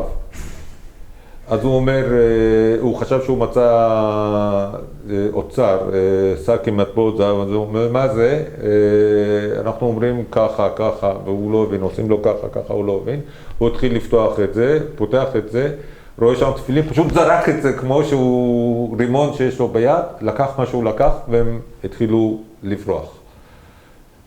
אחרי הרבה שנים שהיינו בתפילין בתל, הבן אדם התחיל לספר איך תפילין שמרו על אנשים שהניחו אותם, ואז פתאום נזכרתי, כל כך הרבה שנים לא זכרתי בסיפור, ומאז אני לא מפסיק למי שיכול ומאמין ומוכן לשמוע את הסיפור הזה, שבאמת התפילין האלה שמרו אולי על החיים שלנו, ויש לי אותם עדיין. לקראת אחר הצהריים הגענו לעוד כפר, רק שתבינו כמה הם פרימיטיביים. סליחה שאני אומר את זה, השירותים שלהם זה היה בורות, לא היה להם מים זורמים. סליחה עוד פעם שאני אומר את זה, היית צריך לשבת, לעשות צרכים שלך על מין פיגומים כאלה של עץ, ומין משהו שאתה מחזיק אותו בשביל לא ליפול, ושם היית עושה את הצרכים, לא היה מים זורמים. אחרי זה בפאתי כפר הוא הכניס אותנו למין מכולת כזאת, שלמכולת היה חדר צדדי. ובעל המכולת מביא לנו עוגה לאכול, עוגה כמו עוגות הבית של אוסם וכאלה. ופרסים, אם אתם לא יודעים, הוא לא מאוד מאוד ביישנים, מאוד ביישנים, תמיד אף פעם לא מבקשים משהו. הוא הגיש לנו, ואנחנו לא תודה, תודה, תודה, עשינו ככה בפרסי, תודה רבה, תודה רבה, תודה רבה. ואז הוא הבין אם יש לו עסק, הוא צחק, השאיר את העוגה ככה ויצא מזה. תוך שנייה וחצי פירור קטן מהעוגה לא נשארה, כי פשוט טרפנו את הכל, והוא בא וצחק עלינו, והלך והביא שאנחנו מתים מרעב, והביא לנו עוד עוגות, וגם אותם טרפנו, אבל לא באותה מהירות. בחיים לא ראית בן אדם שמסוגל לאכול עוגה בכל כך הרבה מהירות. אחרי זה, בלילה מאוחר, סוף סוף הגענו לעיר,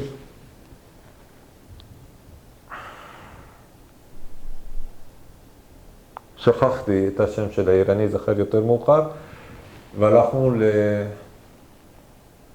שכחתי את העיר. עיירה קטנה, הלכנו לבית מלון, זו פעם ראשונה שראינו עוד פרסים גויים שברחו מאיראן. קיבלנו אחרי כמה ימים מקלחת, חדר טוב וזה. אוכל הביא לנו פירות, וזה נהיה מעט חלקנו כמה ימים טובים.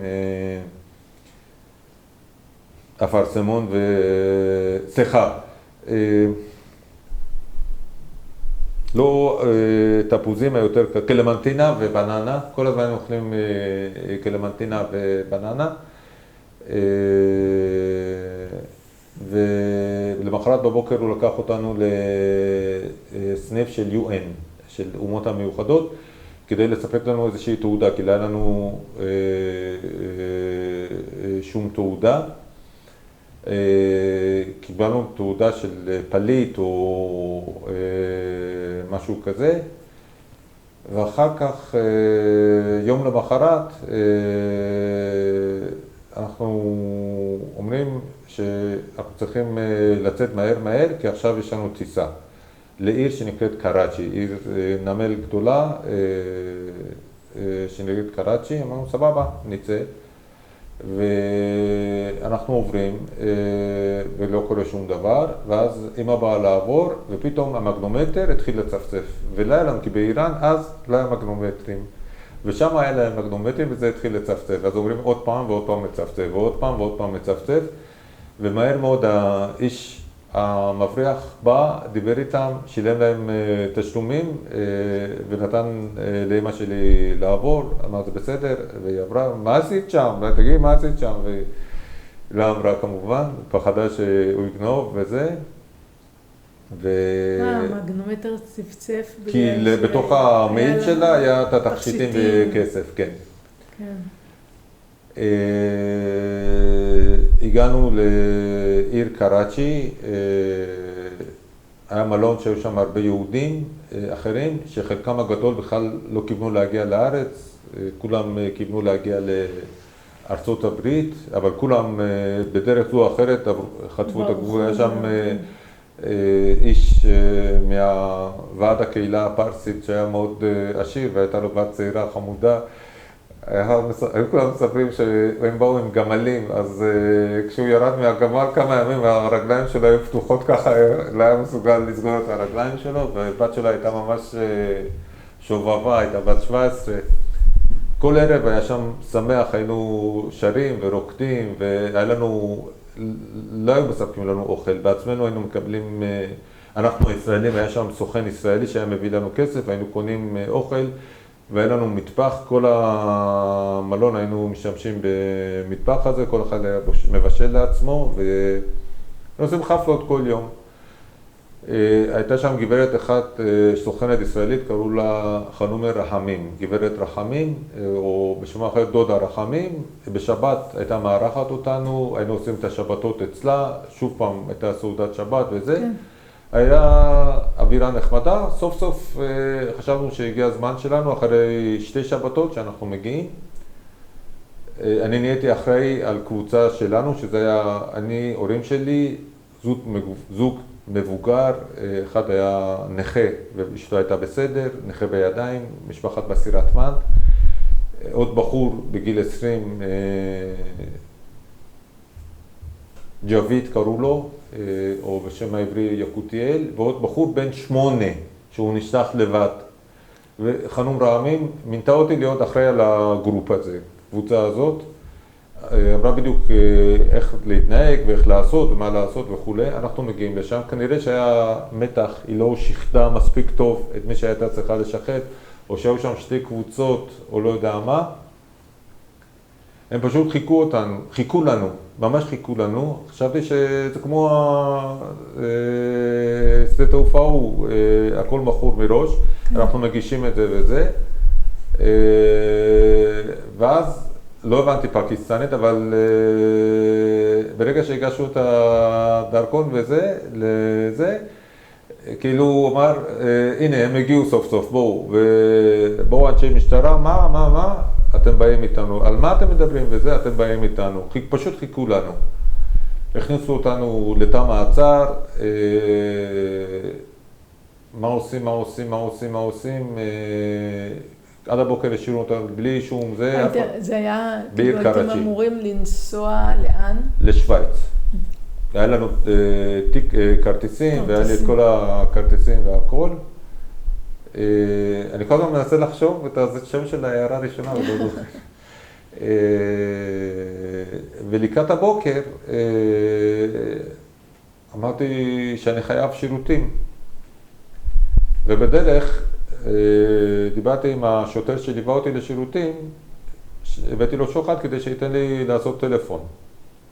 ואני מתקשר לחלה רחמים, אני אומר לה, תקשיבי, קרה ככה, אוי ואבוי, אני אומר, אוי ואבוי, נכון, עכשיו מה את מציעה שנעשה? אני לא יודעת מה נעשה.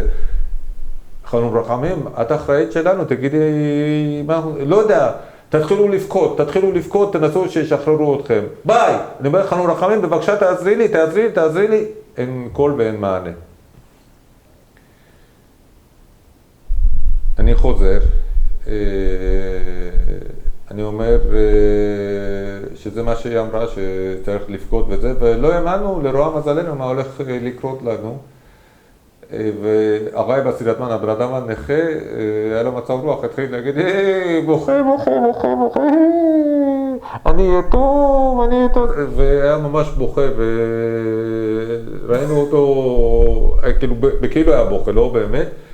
וכולם, כל החבורה של 8 התחלנו לבכות, וזה חשבנו שזה ירחם את ליבי, כי זה מה שהיא הייתה אחראית על הכל, היא אמרה שתבכו וזה בסדר.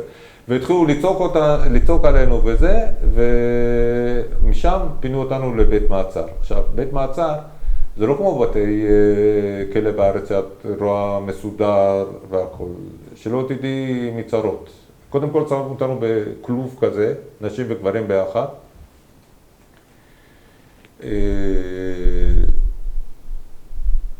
אוכל יומיים לא קיבלנו, רק מים היינו מקבלים. אף אחד לא שאל איך קוראים לך, מה השם שלך, כלום, כאילו אתה שם. אחר כך שילמנו מהמעט שנשאר לנו כסף לשוטרים של הבית מהצד, זה היה בתוך עיר, לא בשוליים או משהו כזה, שילך ויקנה לנו. וגם זה היה ערב שבת. הביא לנו אוכל, הכל כך מסריח, שהוצאנו מאחורי הסורגים, ואני את זה אף פעם לא אשכח. באה חתולה, ערכה את זה, הריחה את זה, ועשה מיהו ולא אכלה, והלכה. אפילו את כל הכסף שלנו בערב שבת שלנו בשביל שנוכל, אפילו האוכל היה זה. אחר כך עשו חדר לבד לאמא שלי וגברת בסירת מן, ואותנו הכניסו עם כל זה. עכשיו, את רואה שם אנשים שלא הסתפרו ולא התגלחו חודשים, שר ככה, זקן ככה, וחדר בגודל של המרפאה, 50 מטר, לא החלק הזה, כולל שנה, 50 מטר, עם אולי, בלי להגזים 100 אנשים או משהו כזה, שעושים, סליחה על הביטוי, עושים את הצרכים שלהם שם, וישנים שם, ומדי פעם זורקים את זה, וכמו חיות טרף זה. ואני זוכר שאבא שלי, זיכרונו לברכה, שהיינו ישנים, היה מחבק אותי מאחורה, מצמיד אותי אליו, מאחורה חזק, ולא הבנתי למה הוא עושה את זה, אמרתי תשתוק, והיינו מאוד מאוד נאיבים. רק היום הבנתי למה היה עושה את זה. היו שם מריבות בין האסירים, אנחנו תמיד התרחקנו, תפסנו פינה. לאט לאט התחלתי להבין מה קורה, היה איזה אחד שכמעט באופן קבוע פעם בשבוע היה מקבל ביקור. כמה זמן הייתם שם? חודש. יום אחד לקחו אותי, כי דיברתי אנגלית והייתי מייצג של כולם. למשרדים, בתוך איזה בניין מאוד גדול, אתה מכיר את זה? אמרתי לא. אתה מכיר את זה? אמרתי שלא. את זה אמרתי לא. אתה משקר, אתה מכיר את כולם. אמרתי, באמת אני לא מכיר אף אחד. לא, אתה משקר. אמרתי, אני לא מכיר אף אחד. טוב, בסדר, נראה אותך, אתה לא מכיר אף אחד. הביאו אותי בחזרה לשם.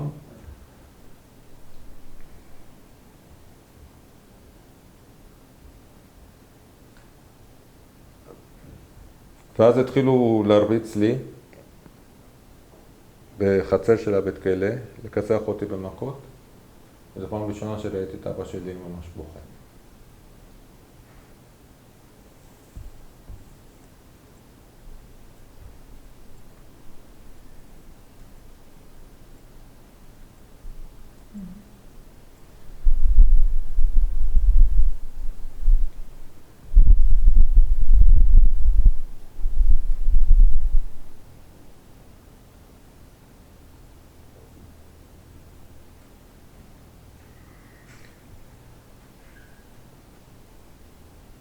ואז עם הבחור הזה שהיה לו ביקורים, אני פיתחתי בחור בן 20 ומשהו, דיברתי איתו בפרסית, הוא היה אפגני, הבן של איזה גנרל אפגני, הוא ברח מאיראן. תראה, אני יודע שיש לך מבקרים, אני מבקש ממך רק דבר אחד, שהמבקרים שלך ילכו מלון אימפריאל, זה השם של המלון שלנו, והגידו להם שיש פה קבוצה של 8 יהודים שצריכים את העזרה שלכם. זה הכל. אבל בסדר. ובאמת הוא אמר להם, ומסתבר שהם עשו את זה, הלכו למלון הזה, ואמרו למי שצריך, ליהודי שראו שם, שככה וככה, כי עד אז גברת החמם, מה שאני יודע בדיעבד, היא באותו יום עזבה וברחה, ובפרסית יש שיר שתמיד אומרים את זה.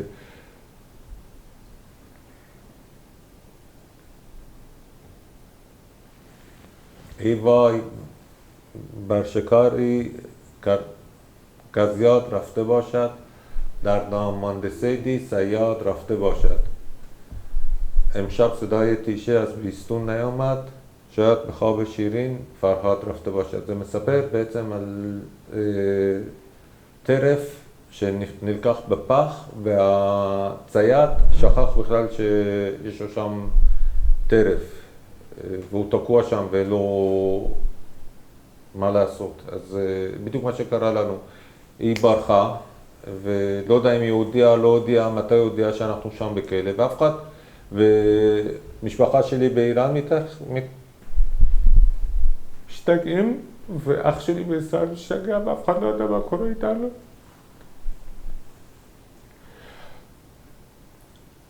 ואז סוף סוף ישראל היה להם סוכנים ובאו ושאלו, ביקרו וראו שאנחנו תקועים שם והפעילו שם סוכן פקיסטני, היה עובד בסוויס אייר, קראו לו מיסטר זמן, היה פקיסטני גוי, קירח נמוך עם קרחת. פעם ראשונה שראיתי אותו, הוא בא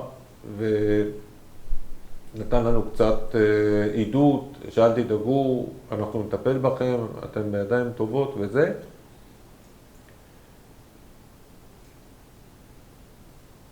בא כמה פעמים ביקר אותנו, היה מדבר עם בית סוהר וזה.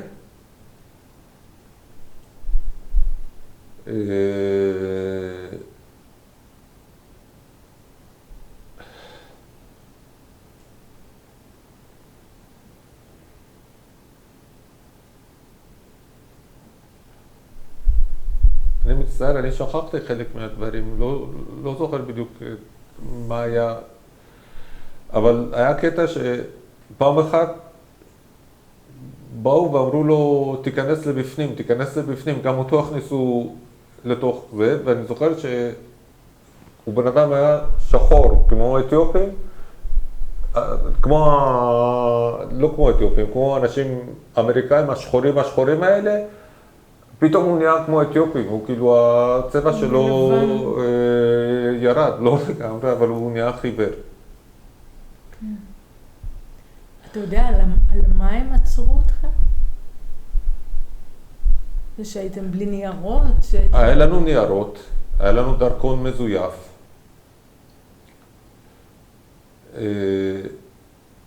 כנראה ההשערה שלי, או שחנום רחמים, אני לא יכול לדבר עליה רעות כי היא נפטרה כבר, לא שכתה אותה מספיק, או שהיה מלחמה בין שתי קבוצות של, כנראה שהיה יותר מקבוצה אחת שהייתה מקבלת שוחד בשביל להבריח.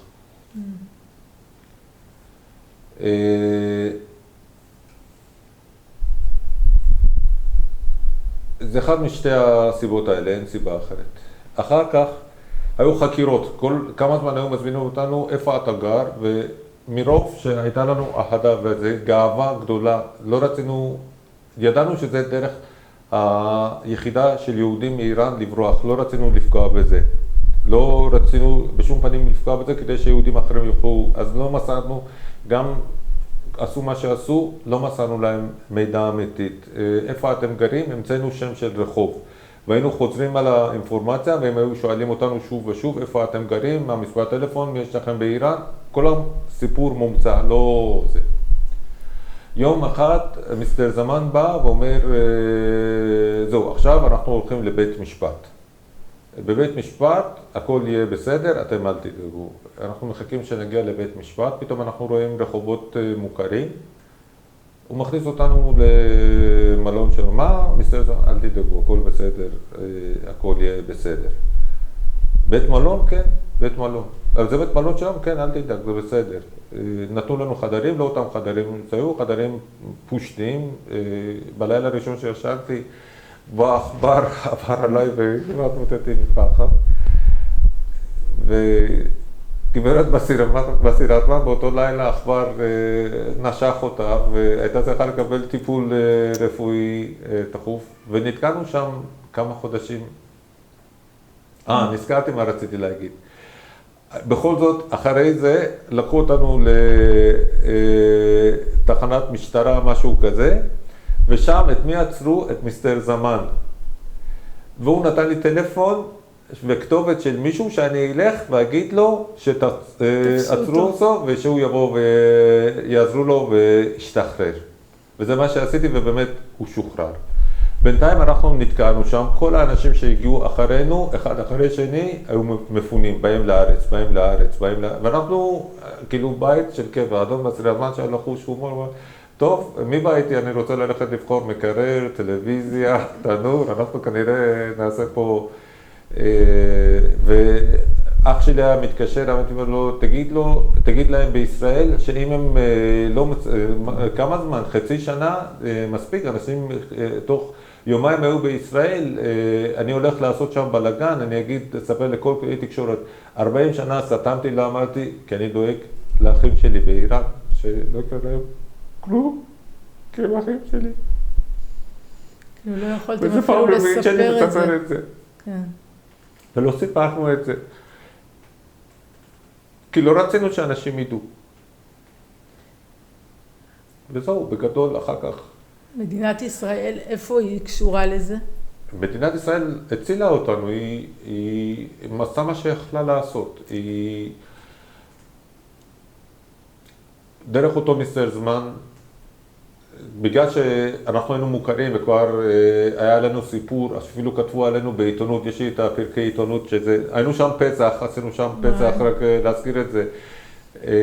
מישהו אמר לי שאני צריך לכתוב, לשלוח פקס לרבי מלובביץ'. אמרתי, אני לא יודע מה זה פקס ואני לא יודע מי זה רבי מלובביץ'. מי זה רבי מלובביץ'? זה רב באמריקה שעוזר ליהודים.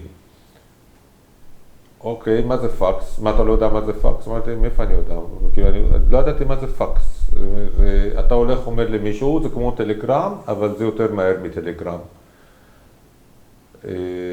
זה המספר של רבי מלובביץ', תלך תגיד. עכשיו, אני חשבתי רבי מלובביץ', זה כמו השוחט שלנו בעיירה, שבא ושוחט תרנגולות, וגם עושה ברית מילה, וגם עורך חופה, וגם קדושה, וזה.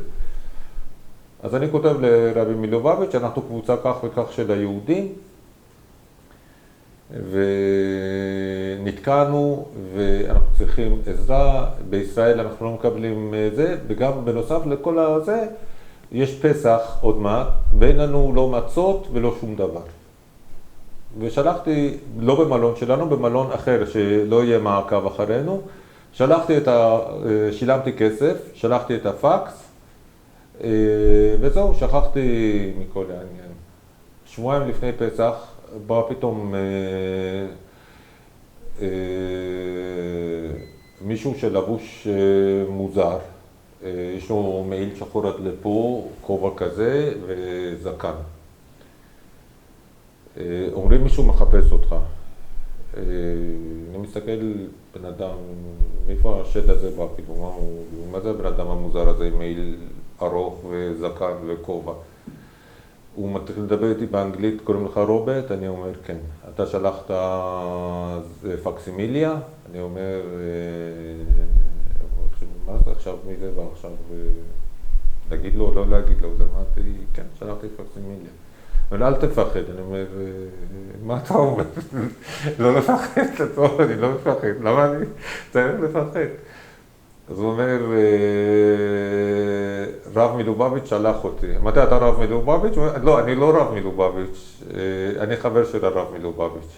אתה רוברט? אני אומר, כן, אני רוברט. אוקיי, בוא אני רוצה לדבר איתך, וכל הפרסים באים אליי וזה. אמרתי, לא, הוא רוצה לדבר איתי, הם אמרו, הוא אמר, בוא, אני רוצה להיכנס לחדר שלכם. כמו חדר לידה, 20 אנשים עומדים מאחורי הדלת, 30 אנשים. הוא אומר, הרב שלח לי דברים, אני רוצה לתת לך. מחר אני מביא לך דברים. אתה תהיה פה בשעה כזאת וכזאת? אמרתי, כן. מה אתה רוצה להביא? אל תדאג, אני אביא דברים. באותו ערב הלכנו לשוק, קנינו דברים ואנחנו חוזרים ואני הייתי דמות מוכרת שם, גם הייתי מדבר אנגלית, גם הייתי מאוד עוזר לחבר'ה שם, מי שהיה צריך רופא, מי שהיה צריך משהו, הייתי מתורגמן, אפילו ב3 בלילה היו דופקים בדלת, אני אבוא לדבר. והיה לי מעמד שם, אני הולך אנחנו חוזרים מהשוק, בלובי מחכים לי כמה אנשים, תגיד מה הוא רצה ממך, זה מה הוא רצה ממך, מה מבטיח לך וזה.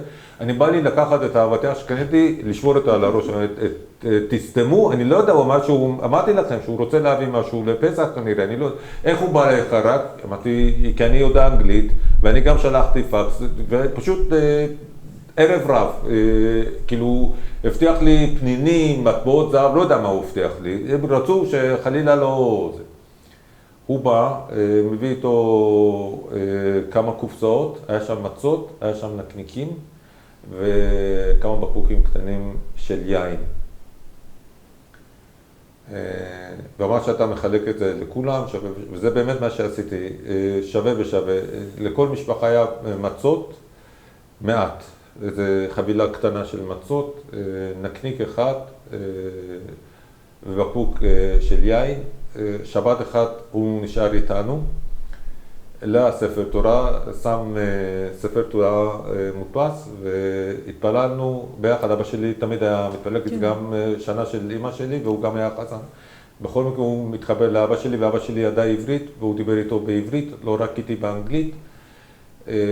ופתאום התחיל לרקוד, ואנחנו אמרנו, משוגע, מי רוקד בבית כנסת? אסור לרקוד בבית כנסת, למה הוא מעשי שמחת תורה בשבת הבן אדם? הוא התחיל עשה שמח וגם לקח ידיים של האנשים שהיו שם והתחיל לרקוד, שמנו בימה מאולתרת עם הספר תנ"ך ככה ורקדנו ועשה שמח והלך ובסוף נתן לאבא שלי זכרונו לברכה טלית. אמר, זה תשמור, זה ישמור עליך. אבא שלי אמר לי, אמר תשמור, זה מהרבי. למה אני מדגיש את זה? בן שלי שיהיה בריא היה שליח באוסטרליה, אבא שלי נתן את זה מתנה לבן שלי. היה שליח באוסטרליה וסיפר את הסיפור לחברים שלו, יש שם הרבה חב"דניקים באוסטרליה.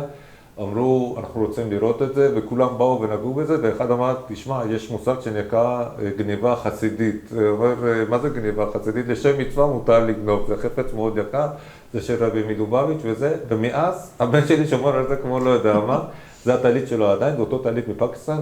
אני לא יודע אם זה באמת של רבי מלובביץ' או של אותו שליח חב"ד שבא לפקיסטן, אבל זה נשאר. חגגנו את פסח, יש לי בין התמונות הבודדות, היה אחד מהפסחים הכי עצובים שהיה לנו, לא היה מצב רוח, לא היה כלום. אחר כך, אחרי 6 חודשים בפקיסטן הגענו לשוויץ. בשוויץ חיכתה לנו מישהי מאוד נחמדה, בגלל שאני ידעתי אנגלית אז היא לקחה אותי, דיברה איתי וזה, ויד שמיים, את מי אני רואה עוברת ממולי? את גברת רחמים. מה את עושה פה? אני יוצאת מפה, מה? את הגעתם לישראל? רק עכשיו אתם מגיעים? מה אתה אומר? חיכה אותי, נשקע אותי וזה. ואפילו לא נתן דקה אחת לשאול אותה מה היה ולמה, ולשאול אותה למה עזבת אותנו, למה עשית מה שעשית, והיא כנראה הייתה מאוד עשירה, ושהבית, היה לה בית בהרצליה אז היא אמרה, והגברת הזאת, השוויצרית מאוד התלהבה ממני, לפעמים אני אומר חבל שלא נשארתי בשוויץ, הייתי מוצא איזה קלה שוויצרית, אבל ברוך השם בן שלי השני זכה בקלה שוויצרית שאני מת עליה, אני מאוד אוהב אותה. וזהו, הגענו לישראל.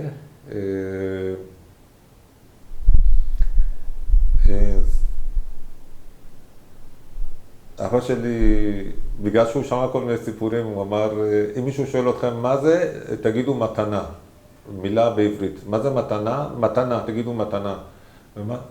אתם לא יודעים, בישראל לוקחים הרבה מיסים. מי שמביא איתו דברים, לוקחים ממנו מיסים, יכול להיות שיקחו את כל מה שיש לאמא, יקחו את הכל, תגידו שזה מתנה. מתנה לא לוקחים. ואז הגענו, אז ראיתי את אבא ואמא נופלים על הרצפה ונשקים את הארץ. אז אנחנו גם, כמו ספר תורה, ישבנו, כאילו, נפלנו, ואני שמתי את העיניים שלי על האספלט של בן גוריון. וזהו, הגענו למעלה, לקחו אותנו בנפרד, היה מישהו... גם אחרי מסע כזה. מישהו בא במיוחד, לקח אותנו לא דרך איפה שכולם הולכים, ישר לקח אותנו דרך מדרגות למעלה.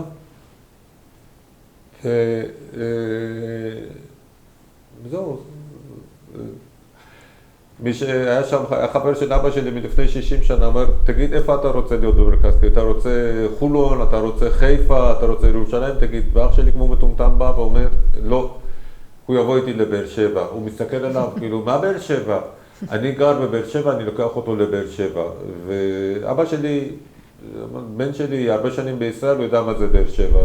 נסענו לבאר שבע, אני מצטער על היום שהגענו לבאר שבע, באר שבע זה לא היה כמו היום, באר שבע היה עיר לא טובה.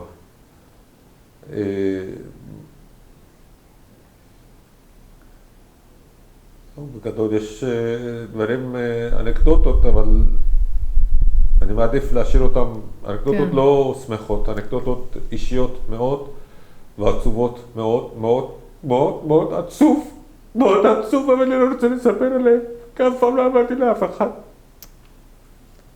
ששם קראו לכם בבאר שבע? לא, במסע, לפני המסע, לשוויץ.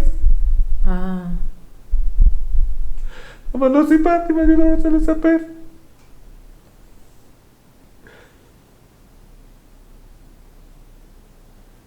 סליחה. בסדר גמור.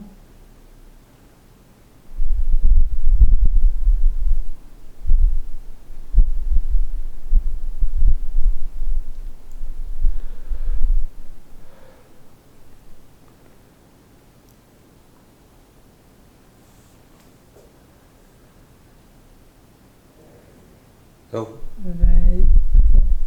והארץ קיבלה אתכם בטוב?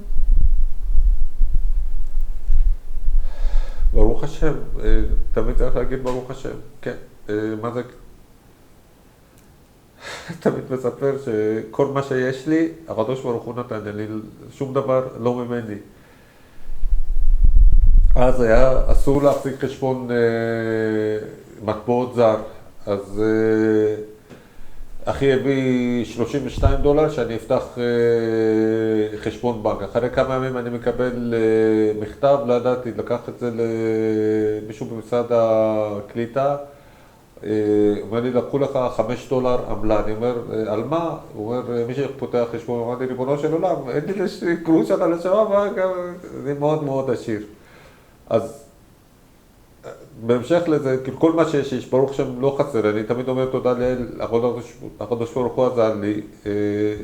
כשהתחלתי ללמוד רפואה, אני למדתי רפואה ואחר עברתי לרפואת שיניים, התחלתי ללמוד, חשוב לי להגיד את זה, שילדים שלי ישמעו, ואמרתי לזה, הם יודעים את זה, הבגדים שלי לא שילמתי עליהם, קיבלתי את הבגדים שלי כתרומה. הנעל שהיה לי הייתה נעל קרועה, התחלתי ללמוד רפואה עם נעל קרועה. זה מה שהיה חשוב לי שאנשים ידעו, אפשר להגיע מאפס להרבה דברים. ברוך השם לא חסר לי, תודה לאל יש הרבה דברים. אבל התחלתי את החיים בזכות מה שמדינת ישראל, מה שהקדוש ברוך הוא נתן, ישראל עזרה לי. הגעתי לאן שהגעתי. מה שמעניין, אנקדוטה מעניינת, ידעתי הרבה יותר אסלאם שיעי מאשר יהדות, לבושתי, לשמחתי, לא יודע מה. אחי היה חילוני גמור, לצערי, אמר, אתה יותר מדי חיזבאללה, אתה חיזבאלון קטן, והיה לי זקן, ונראיתי ממש זה, אתה לא יכול ללכת לאוניברסיטה, אתה חייב להשתנות. מה, איך משתנים? אתה חייב ללכת לקיבוץ. מה קיבוץ? איזה קיבוץ? וזה. ובנוסף, כשהיינו במרכז קליטה, שמו אותי עם ההורים שלי, עם אנשים פנסיונרים. אז אני על ההתחלה הייתי קולט את המשמעות של המילה בעברית, ועד הצהריים הייתי צריך לשמוע, אני זה אני, את זה את וזה, ובסוף הלכנו למנהלת שם, ואחי גם אמר, כן, הוא צריך ללכת לקיבוץ, ללמוד עם חבר'ה צעירים וזה, ואבא שלי היה מאוד עצוב, הוא אומר, אתם תחזירו לי אותו, אתם תחזירו לי אותו, אומר לאחי מסע ימניה נשי, שהוא לא יהיה כמו התימנים, ולא הבנתי למה הוא מתכוון, הוא ידע טוב מאוד מה הולך בארץ, היה ציוני, מסי ימניאן אשה, זה קיבוץ שאני הייתי, אח שלי אומר, זה קיבוץ שאני הייתי, שם הכרתי את אשתי, וזה בסדר. אז רק שתביני, אני גדלתי בעיירה קטנה, לא גדלתי בעיר הבירה טהרן. שמו אותי בחדר עם שותף אמריקאי, היה בלונדיני, היה לו עיניים מאוד מאוד בהירות, והיה שיער בלונדיני, ובחיים לא פגשתי, וגם היה מעוצב, כאילו שרירי וזה. ואני מסתכל עליו, אומר לעצמי, תיזהר ממנו, אין לו צבע בעיניים, בטח יש לו איידס. אז התקופה, המגפה של האיידס, יש לו איידס. אתה צריך להיזהר ממנו, לתפוס ממנו ואחר. בסוף נהיינו חברים, ובזכות החברה שלו, נמשך, לא משנה. אחר כך אומר, אתה צריך לנקות את החדר. אני לא הבנתי, לא אנגלי, לא ברו, מה זה ברו? ברו, והוא מקיים עם היד, למדתי אהבה אנגלית שם, גם עברית אבל גם, ואז ראיתי שהולכים לבריכה, אז הלכתי ללכת לבריכה, זה היה קיבוץ רביבים, בשביל לסיים משהו שמח. אני מתחיל ללכת לבריכה, אני רואה שתי פסלים של בני אדם קרוב לבריכה. אני אומר, איזה יופי, איזה תכננו יפה, דשא, ושמו שני פסלים, איזה יופי, תכננו אותם, הצבע נראה ממש כמו בן אדם.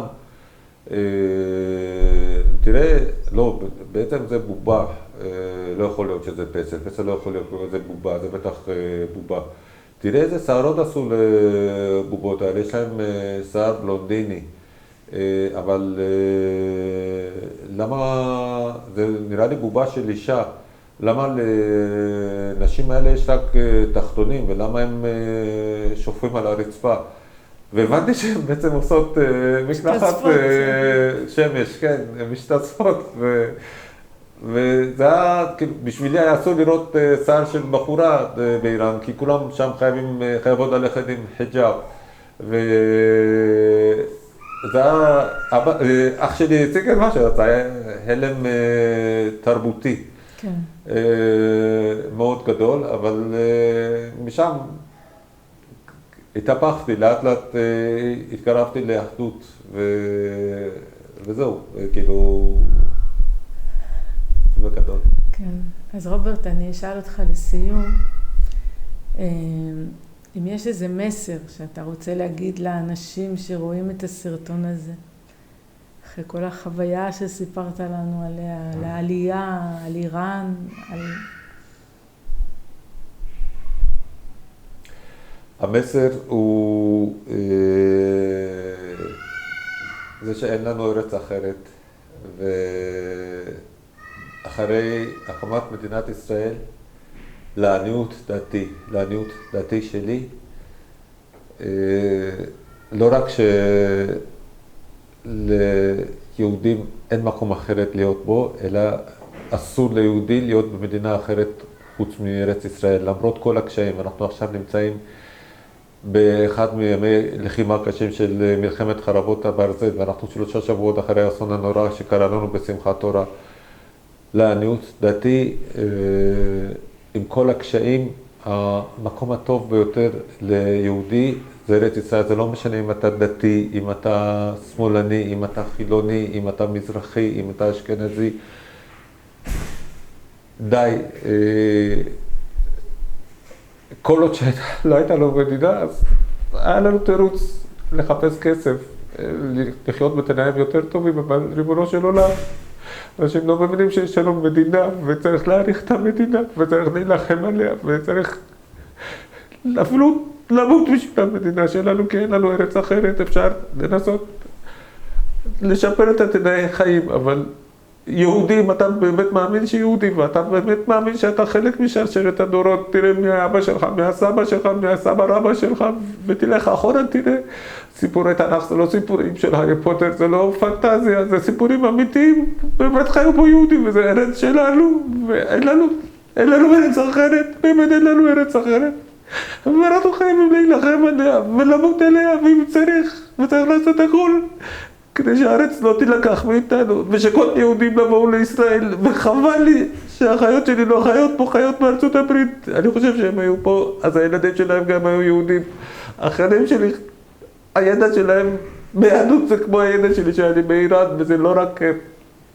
הרבה מאוד מהיהודים שחיים באמריקה לא יודעים כלום על יהדות, וזה חבל. כמו שאם אני הייתי הולך לאמריקה קרוב בוודאי שהייתי עכשיו רופא גדול ורופא מפורסם, אבל ידע שלי ביהדות הייתה אפסית. והאהבה שלי בישראל הייתה מסתכמת בזה, אוי אוי, המסכנים היהודים שחיים בישראל, אז בוא נשלח להם כסף קצת, לעזור להם בימים הקשים שלהם, אבל לא אכפת לי, עכשיו שני הבנים שלי במילואים. ואני דואג להם, אבל זה למען מטרה קדושה. שכולם יבואו לארץ. זה המסר שלי, שכל יהודי יבוא לארץ, כי אין לנו ארץ אחרת. תודה.